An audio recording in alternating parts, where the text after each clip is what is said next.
চলে এসছি আবার কর্মজীবনে সেই গাঁড় ফাটা কাজেতে দেখে নাও। এসছি আজকে লিফটের কাজে গাঁড় মারাতে।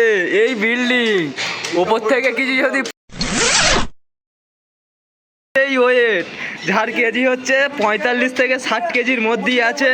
আর ওই আছে আমাদের তপন বুড়ো, দেখাচ্ছে আমাদের ঠিকাদারের কাছে ফোন করে গাঁড় মারাচ্ছে, ঘটি হারাচ্ছে। ওই সেই লিফটের মালপত্রগুলো পড়ে আছে, সব কিছু আমাদেরকে তুলতে হবে, না তুললে গাঁড় ফেটে যাবে। আমাদের তপন বুড়ো মশে মালগুলো বইতে বইতে গাঁড় ফেটে গিয়েছে, ওই জন্য একটু বসে রেস্ট নিচ্ছে আর ফোনে গজছে। সামনে একটা বিল্ডিং আছে, দেখো মালটা তৈরি হচ্ছে সবে নতুন নতুন। ও বেহেন চোদ, কাকা কোথায় আছে ও? শোবো কাকা বাড়িতে বউ আছে তো?